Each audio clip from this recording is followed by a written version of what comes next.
دنیا rate increase کرتی ہے تو 10% اور 20%، 10واں حصہ 20واں حصہ، اللہ تعالیٰ ریٹ بڑھاتے ہیں تو کیا 70 گنا، 70 سے ضرب دے دی، اس لیے کہ وہ شہنشاہ حقیقی ہے، وہ اپنے بندوں کو اتنا اجر دینا چاہتا ہے کہ ان کے گناہوں کی ظلمتیں ختم ہو جائیں۔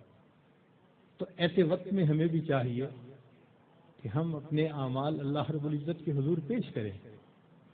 چنانچہ نبی علیہ السلام نے ارشاد فرمایا، هو شہر الصبر والصبر ثوابہ الجنہ، یہ صبر کا مہینہ ہے اور صبر کا بدلہ جنت ہے۔ وہ شہر المواسات، غمخاری کا مہینہ، سبحان اللہ۔ چنانچہ اسی حدیث میں آگے نبی السلام نے ارشاد فرمایا کہ اولہ رحمت، اس مہینے کے پہلے 10 دن رحمت، وَأَوْسَطُهُ مَغْفِرَةٌ، درمیان کے 10 دن مغفرت کے، وَآخِرُهُ عِتْقٌ مِّنَ النَّارِ، اور آخری 10 دن آگ سے آزادی کے۔ وہ کیسے؟ علماء نے اس کی بہترین تفسیر یوں کی کہ کچھ وہ لوگ ہوتے ہیں کہ جو پہلے سے ہی نیکوکاری کی زندگی گزارنے والے ہوتے ہیں، گناہوں سے بچتے ہیں، تقوی طہارت کی زندگی گزارتے ہیں، تو ان کے لیے تو رمضان رحمت کی خوشخبری بن کے آتا ہے، تو پہلے 10 دن میں ہی ان کے درجے بلند ہو جاتے ہیں۔ اور کچھ ایسے بھی ہوتے ہیں کبھی نیکی کر لی کبھی خطا کر بیٹھے، تو ایسے لوگ جب رمضان کے پہلے 10 دن گزار لیتے ہیں تو اس میں ان کے جو گناہوں کی ظلمت ہوتی ہے اس کو اللہ تعالیٰ ختم کر دیتے ہیں۔ چنانچہ اوسطہ مغفرۃ، ان کے لیے درمیانی 10 دن مغفرت کا پیغام بن جاتے ہیں۔ اور کچھ بہت زیادہ غفلت میں رہنے والے، اگر 10 دن سے ان کا کام نہیں بنا تو 20 دن سے ان کا کام بن جاتا ہے۔ چنانچہ جب 20 دن کی برکتیں ان کے دل کو دھو دیتی ہیں تو آخرہ عتق من النار، آخری اشرہ ان کے لیے بھی آگ سے آزادی کا اشرہ بن جاتا ہے۔ معلوم ہوا کہ اس مہینے میں تھوڑا غافل ہو یا زیادہ غافل، ہر بندے کی مغفرت کا اللہ تعالیٰ انتظام فرماتے ہیں۔ ہاں، بندے کو خود کوشش کرنی چاہیے۔ اگر کوئی آدمی خود ہی بے توجہ بن کر زندگی گزارے اور رمضان کا احترام ہی نہ کرے تو وہ تو پھر اپنا قصور ہے نا، ورنہ جس کو احساس ہو گیا کہ مجھے رمضان مبارک اس مہینے میں اللہ کا قرب حاصل کرنا ہے، اس مہینے کی برکتیں اتنی ہیں کہ ایک لمحے کی برکت انسان کو ولی بنانے کے لیے کافی ہے۔ امام ربانی مجدد ثانی رحمۃ اللہ فرماتے ہیں مکتوبات میں کہ اے کاش پورے سال کی برکتوں کو رمضان المبارک کی برکتوں کے ساتھ وہ نسبت ہوتی جو ایک دریا کو سمندر کے ساتھ ہوتی ہے، مگر وہ بھی نہیں ہے۔ اس مہینے کی برکتیں اتنی زیادہ ہیں، اللہ اکبر کبیرہ۔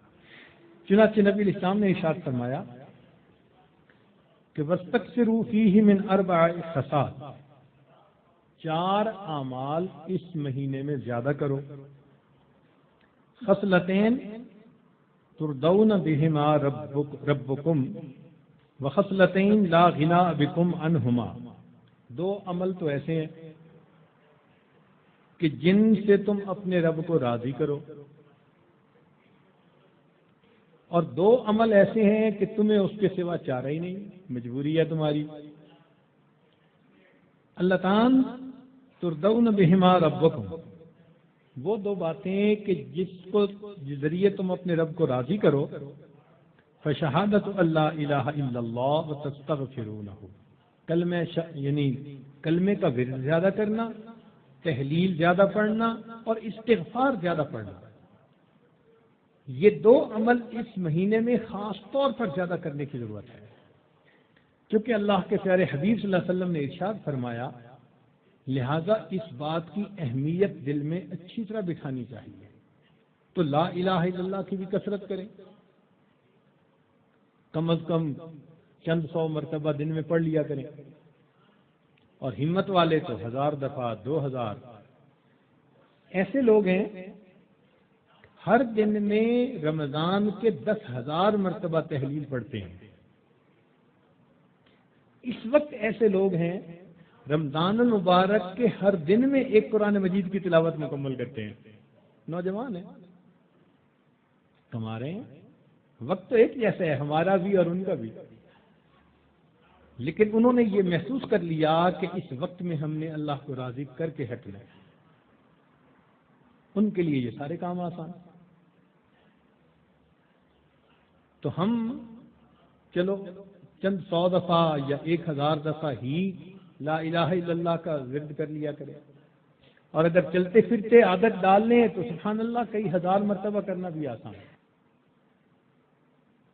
اور ہمارے اکابر سبحان اللہ وہاں سینکڑوں اور ہزاروں کی بات نہیں ہوتی تھی، اور لاکھوں کی بھی بات نہیں ہوتی تھی، کروڑوں کی بھی بات نہیں ہوتی تھی، کروڑوں مرتبہ سے زیادہ دل کے اوپر لا الہ الا اللہ کی ضرب لگتی تھی، کروڑوں مرتبہ سے زیادہ۔ دل کے اوپر کتنا نور ہوتا ہوگا، اللہ اکبر کبیرہ۔ اور استغفار کی کثرت کریں۔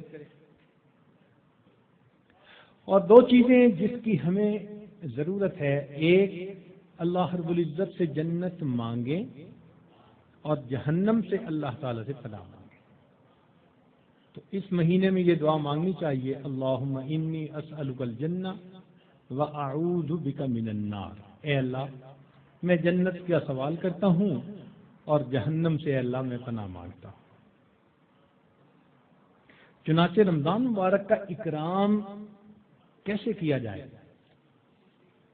اس کو بھی تھوڑا تفصیل سے بتا دیں۔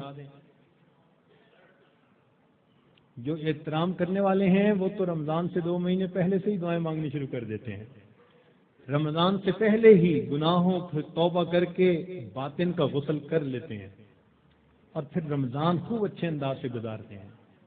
لیکن اب آخری اشرہ رہ گیا، اس آخری اشرے میں ہم گناہوں سے اس طرح بچیں جیسے احرام کی حالت میں حاجی محرم گناہوں سے بچا کرتا ہے۔ جو لوگ حج پر گئے ہیں نا، عمرہ پر، ان کو اچھی طرح اندازہ ہے کہ جب احرام باندھ لیتا ہے تو بالکل کیفیت ہی اور ہو جاتی ہے، پھر جنایات سے بہت بچنے کی کوشش ہوتی ہے، ہر وقت یہ احساس رہتا ہے میں محرم ہوں، احرام باندھا ہوا ہے، بالکل رمضان گزارتے ہوئے وہی کیفیت ہو، انا صائم، میں روزہ دار ہوں، رمضان کا مہینہ ہے، مجھے اس میں کوئی گناہ نہیں کرنا۔ چلتے پھرتے لا الہ الا اللہ کا ورد رکھیں اور کبھی کبھی پورا کلمہ بھی پڑھیں، لا الہ الا اللہ محمد رسول اللہ۔ جتنا ممکن ہو سکے قرآن مجید کی تلاوت کریں، حتیٰ کہ 2-3 منٹ بھی اگر خالی ہیں تو اس کو خالی نہ گزرنے دیں، قرآن پاک دیکھ کر پڑھ لیں، اور اگر قرآن پاک پاس نہیں یا وضو نہیں تو جو صورتیں یاد ہیں کم از کم وہی پڑھ لیں۔ حسب استطاعت رمضان مبارک میں صدقہ و خیرات زیادہ کریں۔ سیدہ عائشہ صدیقہ رضی اللہ عنہا فرماتی ہیں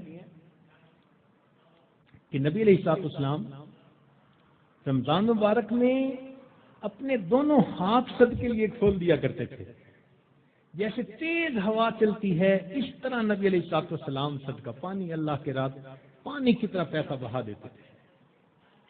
تو صدقہ و خیرات زیادہ کرنا، وعظ و نصیحت کی محفل میں روز بیٹھیں، کہیں فجر کے بعد ہوتی ہے، کہیں تراویح کے بعد ہوتی ہے،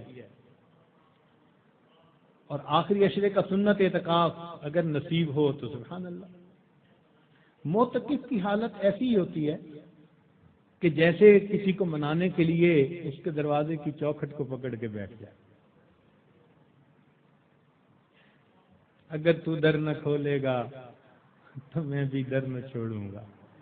بس نیت کر لے کہ اے رب کریم آپ کو مجھے منا کے اٹھنا ہے۔ واقعی دیکھا ہم نے محبت میں ایسے ہوتا ہے، اگر کبھی کوئی محبوب ناراض ہو لوگ قدموں میں بیٹھ جاتے ہیں، بیٹے سے باپ خفا ہو آپ کے قدموں میں بیٹھ جاتے ہیں، ابو جب تک آپ راضی نہیں ہوں گے میں قدموں میں سے نہیں اٹھوں گا۔ سبحان اللہ۔